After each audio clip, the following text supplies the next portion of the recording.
Hello and welcome to the Cowboy Chronicles, the Oklahoman's Oklahoma State football podcast. I am your host, Scott Wright, joined this week by Tyler Waldrep of Pistols Firing. Thank you very much for joining me, Tyler. Yeah, of course. Happy to be back. Absolutely. And we will start. We've got a Christmas tree here on the table.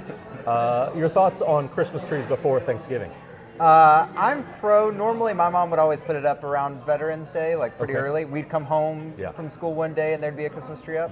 I have no tree up now, but I do have Christmas lights outside, so. Yeah. I'm not against it. Once Halloween's over, I think Christmas is fair game. Yeah. My only issue is I do not want to hear Christmas music. Yeah, I wait till after Thanksgiving. I got to get past Thanksgiving for Christmas music, but otherwise decorations. You invest a lot of money in decorations. A lot of people do. If you want to put them up and have them up for the maximum amount of time, I got no problem with it. So. Well, I put stuff outside like a week back, and I was sweating because it was like the hottest day we'd had in like a month. Felt weird. I was like, maybe I should have waited, but now I'm glad I didn't wait till this long because I don't want to do it in this weather. Yeah, no, exactly. Yeah, there is something weird about decorating for Christmas in like shorts and a t-shirt. Yeah, it's definitely odd. All right, well, we're going to talk a little bit of football, a little bit of coaching search, a little bit about players that you might want to keep around if you're the new Oklahoma State coach. So we'll get into all of that. But first, what you drinking, man? Neon Sunshine, if I remember correctly, which I tried for the first time last time you had me on. And I don't normally get attached to like a drink where I order it the second time. I like to try new stuff, but this was too good. I had to. It's my favorite thing here. It's a staple of their menu, and I highly recommend it. Another staple of their menu is Mellow. But I went with one that appears to be new based on what I could tell. It's mellower. Okay. So I'm looking forward to finding out exactly what the difference between mellow and mellower is. I'm all excited for being mellow at this point. So we're gonna give it a shot. But this is actually Philip's beer. He won the picks contest last week, so I'm happy to drink this mellower for him. I won't be. I don't expect, at least, to be back at Stone Cloud next week. So I'll have to find a beer somewhere else to drink for whoever wins the picks contest this week. Jump in, put your predictions for the Oklahoma State Iowa State score in the comments on YouTube, and we'll see who wins. So I can drink a beer for you. But Philip, this is to you. And Philip, I think it's like his third time to win this year. He's been a force in the picks contest. And his reward is he's watched you drink 3 beers. Exactly. That's exactly right. This is the biggest one too. They gave us the big ones today. Yeah. I'm very appreciative. Oh, how Scott suffers. Yes, exactly. Exactly. That is fantastic, by the way. A little bit light. It's to its title, it is mellower than mellow. And mellow is really good, and this is a little bit lighter. Really solid. Good stuff, though. All right. With that, let's just talk about kind of the difficulty of watching this team have to go through blowing a 14-point lead when you finally were like, this team might really win this game, and then they just can do absolutely nothing after halftime. What was that like from your perspective? I would have to check my Twitter to be sure. At halftime, I almost tweeted, teams have to learn how to win. We'll see if this team learned how to win, but I'm pretty sure I decided not to send it because, what if they lose? Right. And then they did lose. But yeah, I mean, I think to me that was the difference, and that's the same reason this team didn't beat Kansas State. And I think this team probably could have beat Cincinnati or somebody else. But the difference is you have to learn how to win. Right. And unfortunately, this team got off to a bad start. And then they fired their head coach, and then they fired their defensive coordinator, and then players left. And I don't think this team ever had a chance to learn some of the basics, and that included how to win games. And you kind of got to do it before you know how to do it. And this team just hasn't gotten lucky and fallen into one of those wins. I do believe if this team had beat Cincinnati, Kansas State, somebody else, they probably would have been able to win Saturday. Yeah, I would agree with that. And the thing that I'm really sort of coming to realize, and we're going to get into this later when we talk about players that you would be willing to keep. On an individual level, I think this team is more talented than people realize. And they've got guys that really are good players. And just for whatever reason, whether it's not knowing how to close a game out and win, or just being, just having a few weak links here and there, in certain spots or whatever it is. They just haven't been able to go and actually win a game on the field. But on an individual level, I do think there is some significant talent on this team, and it's just obviously not showing at all in what they're able to do on Saturdays. But kind of makes things even more difficult to watch with this team when you see how good some of these dudes really are, and it's just not able to fully show because as a team, they're not they're not at that level. And we talked to Meacham today about what his advice for the next guy would be, and he said he sort of alluded to what maybe is something that he sees being wrong with this is you can't just go put an all-star team together and get the best guy at every position. You've got to find guys that are going to blend and make a team, and maybe that's a big part of what's missing with this guy, this squad. I don't really know. Yeah, I don't know. It's crazy. I felt this all year, and every Saturday I watch and I feel this way again. Like last season, I think from an individual talent standpoint, this team is maybe more talented than last year's team. I think so. But it doesn't translate to wins. And then lately there have been a couple close games, but for most of the year, it felt like the team was maybe even farther away from winning than last year's group was. But the whole time I felt like, but that guy's more talented than the guy who played there last year, and that guy, and I've been impressed with like 6, 7, 8, 9, 10 individuals every single week. But then you look at the overall box score and you look at the stats, and you're just like, these guys look good, but it didn't mean anything. Right. Yeah. Exactly. It's been very weird. I got asked this question earlier today, and I found it very interesting. So I'm going to ask you because you covered last year and you covered this year. Which do you think was a harder team to cover, or just a more painful experience from our perspective? I think, in terms of the games themselves, I actually found last year harder to cover. Same. Because I didn't, but I could write those stories before the game started. The things that those teams lost, the games, there are a few exceptions like BYU, but those teams lost the game the same exact way every single week. And, and like there'd be moments and I could predict the other team's about to do this, or they're going to do this and it won't work. And like you could almost just script out the game in real time. Yeah. If it wasn't for Brennan's record late, I mean, there would have been nothing positive to write about. Absolutely. The last month. And I think that maybe made the whole season not feel good, but feel less bad. Yeah. But in terms of the and people don't care about this probably, but the Sunday through Friday stuff, this season's been way harder because last season, at least until the end there, you thought Gundy's definitely coming back, right? Which meant he's the guy who's going to fix it. You can ask Gundy, big picture, long term, how are you going to fix things next year? Right. I feel bad. We talked to Meacham. We talked to players who are on their last year who have no chance to even return. Like, at this part of the year, there's only so many things you can ask those guys. Like, what are we going to ask Doug that really makes a difference? Because at the end of the day, like, this team, they want to beat Iowa State, but whether this team beats or loses to Iowa State, attention's going to immediately shift to who's going to take over this program and how do you get Oklahoma State back to being a team that's contending in the Big 12 and not the laughing stock of it. Right. Yeah. Absolutely. And last year, kind of alluding to what you were saying, every week we were sort of trying to diagnose what was wrong with this team. Yeah. And this year we haven't really done that. And then with this team, the last month or so, they started showing progress. Yeah. And I think about like after the Kansas game, let's say, like they had just lost 38-21 or whatever it was, but the positivity of what they had done offensively with some long drives, defensively with slowing them down to an extent, even though they gave up a scoring drive every time the Kansas had the ball. You saw progress that they were making and things that they were doing right, and you could kind of lean on some of that stuff to make it not as painful to write as we went through this season. And there was a gradual amount of hope over the last month, and that's kind of gone now because it felt like Saturday was their best chance at a win. I don't see that kind of optimism this week.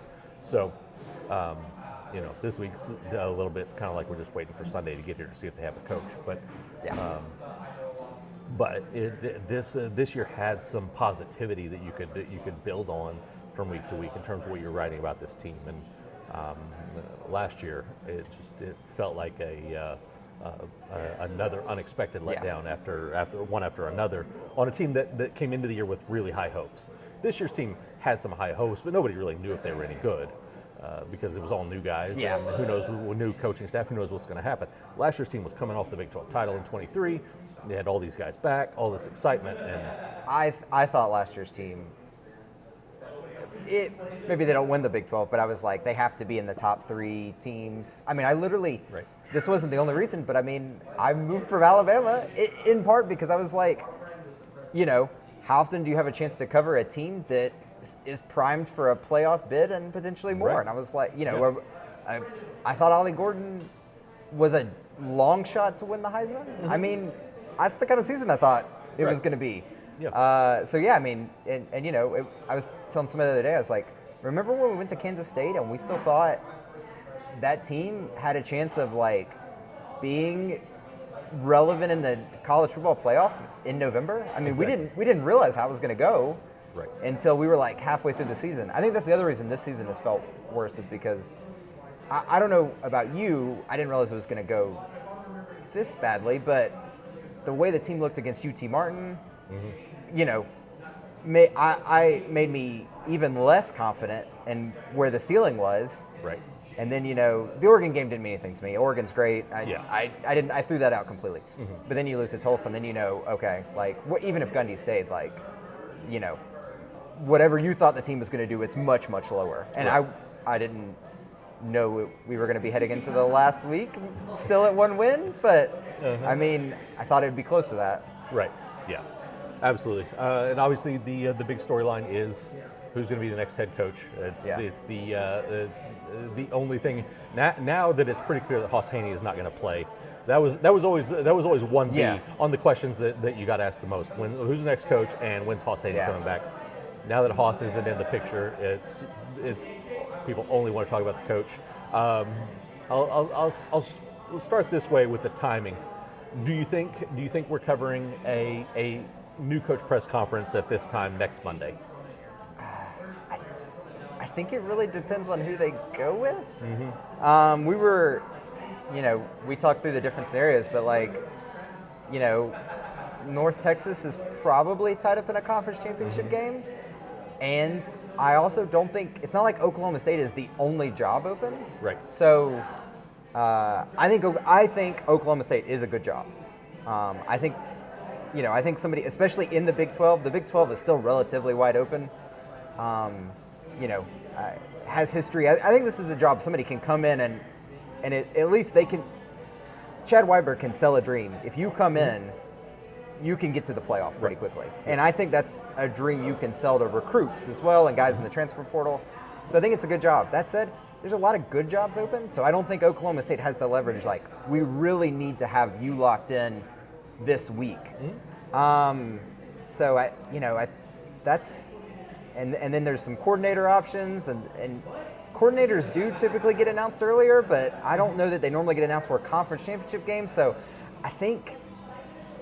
I don't know. I feel pretty 50-50 on whether we're a week away or 2 weeks away from that. But I don't know. I think I would maybe bet 2 weeks away just because I feel like there's almost slightly more options. But I mean, really, if I think it kind of depends on who Chad wants. And if Chad wants a candidate that doesn't have a conference championship game going on the next week, I think, we probably are. Yeah. I'm with you. I think if they absolutely zero in on Alex Golish at USF, I think he's the most likely guy that would be available next weekend. Beyond that, it feels like everybody else is probably going to be waiting until after a conference championship game. With the 4 main guys being Golish, Eric Morris at North Texas, Colin Klein at the offensive coordinator at Texas A&M, Kane Womack, the defensive coordinator at Alabama, being kind of the guys that this has really all centered in on. You've experienced a Chad Weiberg hiring process. Do you think there's a dark horse candidate that nobody's talking about at this point that's still out there, whether he gets hired or not? And I'm not asking you to even come up with a name because I wouldn't have an idea. But knowing how Weiberg operates, do you think there's somebody out there? I think so. Based on all my conversations with Chad, I feel like unless Chad has a handshake deal with somebody, I think Chad's going to explore the options and he's going to talk to people. And I think I wouldn't be shocked. And again, I do think Chad's the type of guy, if he has something worked out and he's given somebody his word, I don't think that's the case. But I think Chad knows how important this is. And I also think Chad knows that nothing is really a certainty in college football until it is. And so I think Chad has probably explored other options and probably is continuing to talk to guys. Because if for no other reason, just because things don't line up this time, you don't know who you're going to need to have a relationship with down the road. Right. And it doesn't hurt to explore those opportunities. If there's somebody that you're even like, this isn't the guy I want, but there's some interesting things, maybe I take this meeting and learn. I do think there are some other options floating around that Chad's discussed with, but yeah, I would be surprised if we're hearing from those guys next week. I think if it goes to a dark horse, we're seeing a much longer coaching search than we're picturing right now. Yeah, I think that's fair. Last thing we'll talk about on this, if you're Chad Weiberg, who's the guy that's at the top of your list right now? Out of the guys that we've legitimately talked about, that seem to be in the running for this. We'll just narrow it to those four guys that I mentioned. Who would be the guy that you would put number one on your list? I think the biggest thing, and I've deep dived these guys some. I'm going to do that a lot the rest of the week. While family's eating Thanksgiving food, I'll be reading through bios and looking up random stats from the last couple of years. Probably, I would hold up for North Texas. Yeah. Because of the quarterback development. To me, I think if this team had a quarterback, and I have no idea if Haas Haney is, we saw him play 3 drives against an FCS team. Based on that, he looked great. Yeah. We have no idea if he would have continued to look good against other teams, harder teams. But if this team had a quarterback that was even 20% better, 30% better, right? I think this team has 4, 5, 6, I think this, we talked about with the individual talent, I think this team is so much closer to decent than people would think. Right. I've seen, I don't bet on college football because I cover it, but the lines the last couple weeks, I was like, I would bet on Oklahoma State to cover that line. This team isn't that bad. There are good pieces, and this team, the team has covered, I think, most of the last several games. I just think this team is missing a quarterback, and I think I'm not sure what was up with the offensive line last year, but we saw when Bowman got pulled, it didn't take that long for other guys to take a step forward and the offense to suddenly look competent again. Right. I kind of think the team just needed a better quarterback the last 2 years, and everybody needs a better quarterback. But I mean, I don't think the bar is too high. I don't think the bar for better is that high right now. Yeah. So I think you go all in on somebody who can recruit and develop a quarterback. And, if everything else falls apart, if you have a good quarterback, you'll probably still end up in a better spot than you are now. Right. If you go and have the chance to just outscore people, you're going to win some games. You're going to be an exciting team that draws people in. I think that's valuable. And then if you go and land yourself a star defensive coordinator, or maybe it's a young guy, maybe it's a veteran that can really just put some good defenses together, I think you got a chance to be really good. Yeah. And the Big 12 is a great place to do it. I'm with you on Morris. His knack for finding and developing quarterbacks is something that I think you got to find out. It's a heat check.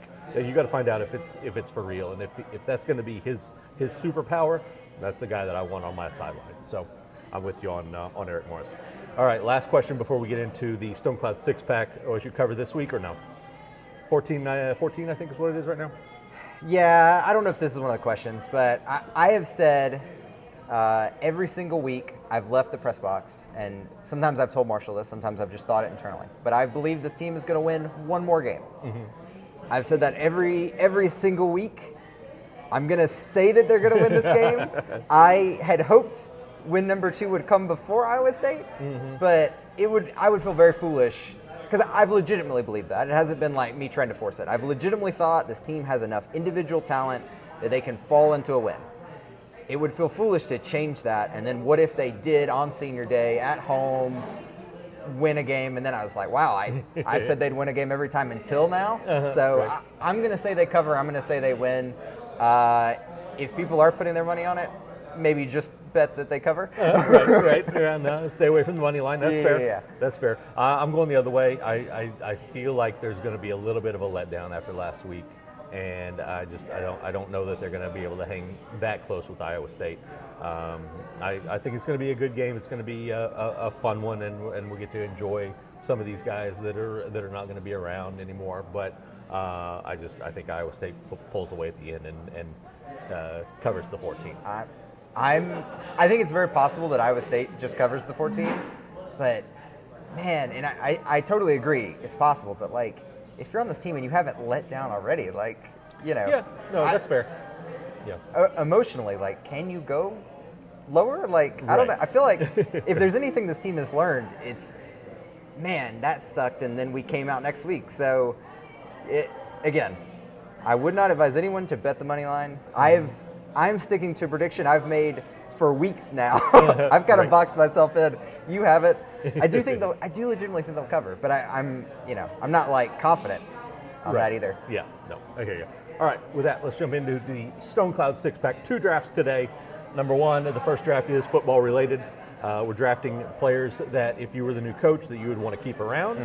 Now, I don't know if your boss, Marshall Scott, has mentioned this to you. He and I did this draft a few weeks ago. Okay. And so for my half of the draft, I'm eliminating those 6 guys that were drafted that day. But I'm interested in hearing your pure picks. So everybody's on the table for you. Okay. I'm just eliminating those for mine so I can give some different feedback and some different ideas.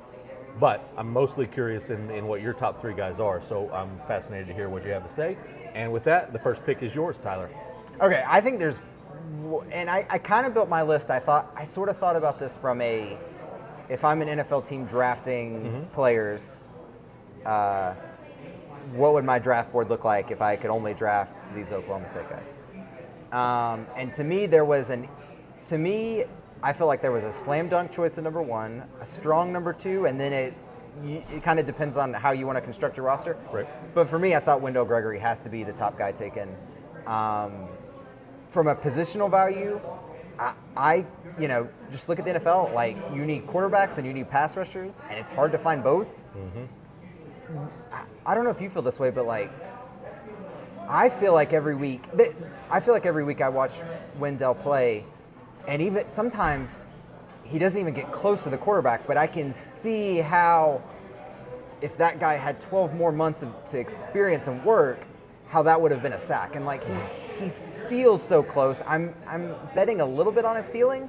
Yeah. But like, if you asked me to look at this whole roster and you said one of those guys is going to be first or second round draft consideration, I would say it's that guy. And like, I don't even know that I would feel like it's that crazy to say. I really do think he has that potential.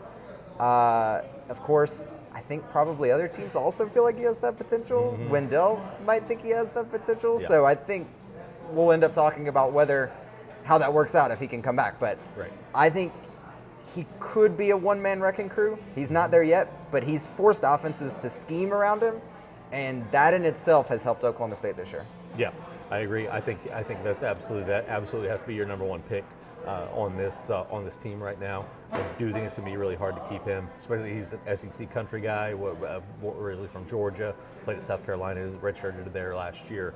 I think it's going to be tough to keep the SEC teams out of pursuit of him. So that'll be tough, but I think that absolutely has to be the number 1 pick. For mine, I'm going to go to the opposite side of the ball for a guy that would have to block someone like Wendell Gregory. I've become, and I'm honestly a little surprised that this guy didn't get picked last time around, but he was still available. I'm going to go with Grant Segrin. I think that he has, I think he has the frame and the athletic ability to be an NFL offensive tackle eventually down the line. Only a redshirt sophomore right now, still room to grow, but he's just so naturally just massive. long arms, all of the things that you look for in an offensive tackle. So I'm going to go with him. It was interesting. Nuku Mafi was actually drafted in the last draft, and Grant Seagram's still there. I like Nuku because he is a young guy, or at least a year younger. You got a couple or an extra year there, but I'm going to go with Grant Seagram as a future left tackle for the Oklahoma State football team. I'm kind of shocked. What were you, Marshall, doing? I have Grant 4th on my board today. Like, absolutely. It's hard because I don't know if you feel differently. I feel like I'm not an offensive line expert, so I break down all these games, and there are plays where I can go, oh, that guy clearly missed his, or maybe not clearly, but I'm 90% sure that guy missed his assignment. Yeah. It's harder to tell when a guy is truly excelled unless he's just destroying people on blocks. Right. That said, Grant hasn't jumped out at me, and for me, I consider that to be a positive because typically if I'm making a lot of notes about offensive linemen when I'm rewatching these games, it normally means that I'm seeing them get beat. Right. Grant hasn't really jumped out at me at all. Yeah. I do think he's been one of the more consistent guys. I think he's one of the guys that probably has a higher ceiling than the other linemen. I would agree. So, I mean, I think that's a great pick. Like I said, 4th on my board, and honestly, I was debating maybe he should be 3. Mm-hmm. Like, I do think he's a guy you can build a line around. Yeah, I agree. So, yeah, and he's sort of suggested to us that he would like to stay. Right, So, exactly. we're concerned about Wendell leaving, but, like, at least based on right now, we feel better about Grant. Yeah, I would agree. All right, round 2, first pick. I'm sure this is a guy you would have taken if he hadn't gone in the previous one, but I think clear-cut number 2's got to be Rodney Fields. For me, I thought Rodney is like when I was making this board, I almost bumped Rodney down just because we've seen other running backs come in, Sessi, we've seen guys come in and have success for short periods of time, but Rodney has been, when he's been in, the whole offenses look different. He single-handedly extended drives, and I think the offense has been kind of bad, mostly limited because of quarterback play. And Rodney has, I think, 27% of the offense this year. Yep. He's only played, he's missed 2 games. And then I found this stat when I was writing about him this week. If you just go back and look at go back to 2020 and do Oklahoma State's starting running back, add just their offensive yards together, Rodney Fields is averaging 99 yards this year a game. That's 4 yards behind Jalen Warren in 2021. The only back ahead of him is Ollie Gordon in 2023. In Oklahoma State, one thing you can say they've had inconsistent quarterback play for most of that stretch. The one thing you can feel confident about is the Cowboys have been able to run the ball. Yeah. Even last year was a down year, but if Ollie Gordon hadn't had that incredible year the year before, it wouldn't have felt so bad. Right. But Rodney Fields is 3rd on that list. I think he has a chance to pass Jalen if he has a good game this week. Right. And I also think he's doing that with such a terrible passing game. Imagine if UCF actually had to back out of the box and respect the pass, what Rodney could do. So, again, I'm kind of betting on him as a guy that could be I don't know if he's going to do what Ollie did in 2023, but could he sort of cement himself as if Ollie was here and he's here now, could he go halfway or more? I think he could. Yeah. Yeah, and he's an every down guy. I think you can trust him in all situations. He can catch the ball. He blocks well enough. Even though he's a smaller guy, he's physical. So I like that. I like that pick a lot. I'm gonna go back over to the defensive line for my next pick. A guy that I had not gotten to stand next to and just really take in how big he is. Armstrong Nottam is massive. Yeah.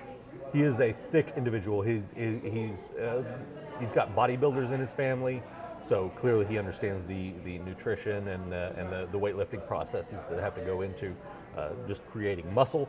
But that dude is huge. He's still young. He lost all of last year because of the ACL and has come back and been really good. He's another guy that is a little bit banking on the ceiling, but I think he is the type of guy that is a really good defensive tackle for the next 4 years or 3 years, I guess now, in a Big 12 defensive line, and so that's where I'm going with my second pick. The last 2 preseasons, I try to go around to as many players as I can. Typically, it's about a dozen, and I ask them, who's the fastest guy on the team? Who's the strongest guy on the team? Mm-hmm. When I ask the fast question, I always get like 6, 7, 8, 9, 10 answers. There will be you'll get some consensus, but a lot of times I'll have guys say me, and then I'm like, well, could you tell me somebody besides you? Yeah, exactly. And then I get an answer, and that's the answer that I count for the poll. Uh-huh. Last 2 years when I asked people who are the strongest, I'd have to go back and double check.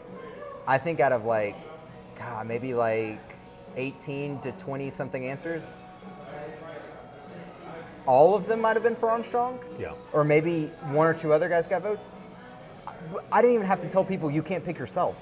Like, right. And it makes sense when you ask like receivers and stuff, but like asking offensive linemen, defensive linemen, like those guys didn't want to pick themselves. They all wanted to say Armstrong, and they were saying that last year before he played. Right. He's a freshman. I mean, he hadn't played then, but like they had just met this guy. Yeah. It wasn't like, he's worked out forever and they've watched him. Like, even as one of the few new guys, like that whole team was willing to pick him. So yeah, I mean, like, to be honest, I'm kind of disappointed we haven't got to see him more. Right. I agree. I think he's gonna blow up. Like, just that alone. I don't think you get that kind of respect, and then it doesn't translate on the field. So yeah, I agree. Yep. All right. Round 3, your final pick. Who you taking with the last one? I'm kind of glad you took Grant because I was really waffling between Grant and this guy. I think Hosseini round out my list. Again, sort of I thought about what's been wrong with this team. This team hasn't had the right quarterback. I have no idea if Haas is the guy. Haas looked great. He's now coming back from an injury, so like, that doesn't make you feel better about him. That said, I kind of think Oklahoma State needs a couple guys that look like options. And so Haas, to me, from the little we've seen and what we know about Haas, I do think he's a guy who I could see being a starting quarterback and leading this team to a real successful season next year. So I think bring him back. I also think you probably want to bring in a couple guys from the portal. Right. And like whoever comes out of that is hopefully good. Also, we saw this year, Oklahoma State had a wide receiver playing quarterback for half the season. Exactly. Even if Haas isn't the number 1 guy, he might end up being the number 1 guy by week 3 next season. Right. But I just, again, and it's a pure ceiling play. The little bit I've seen from Haas, the little bit, I've done some reporting on him to the side. I've talked to former teammates and coaches. The little bit I've heard about Haas suggests he is a guy that could grow into that ceiling. And again, we don't really know until the lights are on and it's, he's going up against Iowa State, Oregon, some team like that. But based on everything else, I think he could be the guy. And I think Oklahoma State needs as many shots at somebody who could be the guy as possible. So I think you got to go third just for the ceiling play and hope it works out. Yeah. 2 things. Number 1, fun fact, you and Marshall, same 3 picks. Yeah. Nailed it. Number 2, regardless of your offensive scheme, I think you need a quarterback that can run in the current landscape of college football. So I think Haas is going to be a very talented college quarterback wherever he ends up. That's at Oklahoma State. Either way, whatever happens, I think he's going to be a really good college quarterback. My final pick, because I have eliminated a lot of guys and there's a lot more off the board now. I'm going with a little bit of a kind of a gut pick based on a guy that I think has a really high ceiling, and we haven't really seen a whole lot of it yet. I'm going with Carl-Vion Young. Okay. Linebacker, true freshman, finally started playing here the last few weeks now that they're able to play in all the games and not burn his red shirt. This is a guy that a year ago even nobody was talking about. He was a late addition to the recruiting class. Kid from Carl Albert High School, which has a knack for producing real talented players. He's got a 6'4" frame, long body, very athletic. We've heard from multiple guys this year about how hard a hitter he is. There's a lot that I like about this guy, and I think that what he's capable of doing I think he's going to fit in any defense. I think he's going to find a way to be on the field and be a talented player. That's maybe a little bit of just that he's a local kid that I have found very interesting. But honestly, and it was another local kid, Matrell Lopez would have been my next pick. He's another one that's very similar. He was a kid that played every sport in high school. I think now that he is focusing just on football, I think he's going to blossom and be a big-time receiver. But I'm going with Carl Vion because he has size that you can't coach, and he's got some intangibles that I think are really impressive. So he's my final pick. But I do think that there's a large number of guys that you could keep around if you're the next coach, and still be a winning team. Like the people I know, they're discouraged fans who are like, all these guys need to go. I don't think that's true at all. I think there are a lot of guys that individually are talented. They've got talent around them. They're going to be able to be Big 12 championship level caliber players. Yeah, I agree. It's an interesting pick, but he was kind of like the late gem of that recruiting class. He really was, yeah. So, yeah, I mean, like, and also, you kind of, like, he's, from what we know about him, he's kind of the guy, like, positionally, he's definitely a guy they need. They're about to lose a lot of talent at that position. And then also, like, you know, I think in the portal area, if you can have a local kid that probably is going to be more willing to work with you, not just, like, what if he blows up next year? Then you got to bring him back. Yeah. So exactly. I like that. I like betting on guys that have other reasons to want to invest in your program because, like, you know, what if he has a Wendell Gregory type season? Right. He'll have options. Absolutely. You want to be the option he wants to stick with, though. Yes. So I like that as a pick. All right. Well, that brings us to the final draft of the day, the second draft of the day. And this week's topic is Thanksgiving week. We have to go with Thanksgiving sides. No other option. The only things that are off the boards, I say sides, it's anything you want to go with. No turkey, no ham. Anything else is on the table for you to choose in this draft. And once again, first pick to you, Tyler. I'm going to pick my second thing because I think my top pick is less popular. And if you take it from Probably me, I'll safer. be sad. Right. I'm going to start with pecan pie. I did check with Scott before. Yeah. Desserts are eligible. Absolutely. To me, like, it's funny, as a kid, I love pumpkin pie. I think pumpkin pie is like the thing, normally kids, at least when I was growing up, none of the kids around me wanted pumpkin pie. They're like, oh, that pie's boring. Right. I love pumpkin pie as a kid. Have no idea why. I got to college, and all of a sudden I was like, you know, pumpkin pie's a little bland. I still like pumpkin pie, but, you know, more and more now I'm like, whenever I get asked, okay, we have one pie option, what is it? I always say pecan pie. I love pecan pie. I love it at all times of the year, but to me, when I think of Thanksgiving dessert, that is my go-to, so I'd say pecan pie. Now I'm inspired to go with a dessert. Also, a big fan of pecan pie myself. Big fan of pies in general. Yeah. And now you've inspired me to go with a dessert with my first pick now, which is very much a specific thing to the family part. I'll have to explain, but cherry cream cheese pie, which is just it's like graham cracker pie crust, cream cheese with a can of cherry pie filling just dumped on the top. It's just cream cheese put on pie. It's not like mixed in or anything. No, not mixed, not baked. You actually put it in the fridge instead of the oven, but it's fantastic. The weird backstory is this is something that my ex-father-in-law does. So for all the years that I was married, he found out how much I liked this, so he would make me one for every Thanksgiving and Christmas. And even after my divorce, because he knows how much I like them, he still makes them for me. That's incredible. Which is the coolest thing ever. And it's incredible. I love cherry pie filling in general, and then you mix it in with the cream cheese and the graham crackers, and it's just astounding. It's probably closer to a cheesecake than a pie. But it's not as thick and as a cheesecake, so I still call it pie. I don't know how any of these desserts are made. I just eat them when somebody gives them to me. Right. But it feels like your pie is missing steps. I don't. Right. I don't know if that's true. It seems way too easy. Yeah. But I'm glad you like it, and I would probably enjoy it if you just gave it to me and said, "This is just cherry pie," and you didn't actually tell me that. Oh, we just. I'm sure, I don't know, maybe it's made with more care, but you basically just described it as you just dump cream cheese on graham crackers and then we just dump pie filling and then you eat it. Yes. So, yeah. Yeah, no, that's pretty close.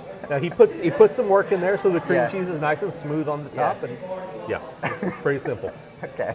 All right, round 2. I will take my top pick just to be safe. Green bean casserole. This I didn't eat as a kid. I grew into this. But I don't know. I don't remember what year it was, but like never used to be something I would eat. And then one year, I think it might have been post-college. Was doing Thanksgiving with my parents, and my mom said, "Hey, what do you want me to make?" And for whatever reason, I was like, that was the first thing I said. And now that's like, I won't be doing Thanksgiving with her this year, but now like when I do Thanksgiving with her, she kind of knows that's the priority. He wants green bean casserole.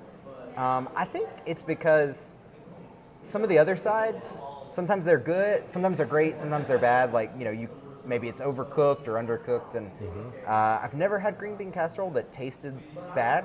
So I kind of think that's why it's risen in my view. It's like, if you don't like green bean casserole, I totally get it. It doesn't look awesome most of the time, but I don't think there's a lot of like room. Like if you like it, you'll probably like anybody's green bean casserole. Yeah, at least that's how I feel. That makes sense. I cannot stand green beans. So you wouldn't like So this. I would. I'm out on all green bean casseroles. So your pick was absolutely safe. Yeah. So you were smart to hang on to it.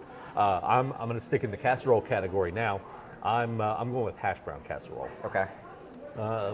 That's very similar. If there's some sliced up potatoes of some kind and some cheese, and I don't know what else goes into hash brown casserole, but whatever it is, I'm loving it. In a normal food draft, mashed potatoes would be very high on my list, but I can get mashed potatoes all year. So I like to stay specific to Thanksgiving for this, and the hash brown casserole is the next best thing, and it's fantastic. I wish I could have it more, honestly. I did the same thing. I initially wrote down mashed potatoes and gravy, but I was like, Right? and I still hope I get that this week. Oh, absolutely. But I was like, you eat mashed potatoes and gravy all the time. I had that on my short list, except my wife's family calls it funeral potatoes, and I don't know if that is a thing other people do. I've never heard that, but I'm not going to say it's Anyway, not but yeah, possible. it's they do like the cut up potatoes, cheese, and then they put cornflakes on top. And like, it's great. I'm sure I had it before I married into this family, but now that is something we do at holidays. Except if I'm requesting it, I have to tell somebody for Thanksgiving I'd like funeral potatoes. Interesting. Otherwise, is that because like it would always be like the thing you took to a funeral for the? I honestly couldn't tell you. Okay. I would guess that's probably true. I think whoever called it funeral potatoes, I think we're a few steps removed from them now. I think this is something they've just done for a while. Right, yeah. And I don't know that there's as much attachment to that now. But if I want to request it, I found it's very difficult to call it anything else. It's just better to say funeral potatoes. But yeah, that was on my short list. So I'm hoping, I'm with my wife's family this week. I hope that I get that Thursday. Very nice. All right, last pick to you, and we'll wrap this thing up here. Your final pick today. I'm going to go with dressing. Okay. Scott and I talked about this briefly before. I'm from Alabama. In Alabama, there's no acknowledgement that stuffing exists. I understand they're different. I don't know the exact differences. I think if you talk to somebody in Alabama, they might serve you stuffing and call it dressing. I like dressing. I've, to my knowledge, never had stuffing, but I love dressing. I like to mix it with cranberry sauce, like on the same fork. I prefer my cranberry sauce from a can. I can't pick cranberry sauce because that's something different, but I almost won't eat one without the other, but together that would jump green bean casserole as like, if that was one thing, that would be top of my list, but I love dressing. I was fully prepared to select stuffing just to have you explain the difference between stuffing and dressing and your Alabama specific views of it, which I find fascinating. But for my final pick, I'm going to stay in the casserole family. Corn casserole. Okay. Another thing where you just take a vegetable and you just throw cheese on it, and I'm happy. That's really the number one key to Thanksgiving for me is lots of some kind of cheese with some other thing that you would normally eat by itself, and I'm happy. So Yeah, I'm pretty basic as far as that goes. So, all right, man. That will do it for another fantastic draft. Have a happy Thanksgiving with with your family. All of you viewers, thank you for tuning in, and we will talk to you after Thanksgiving when hopefully Oklahoma State has a football coach. We'll see. Talk to you next time.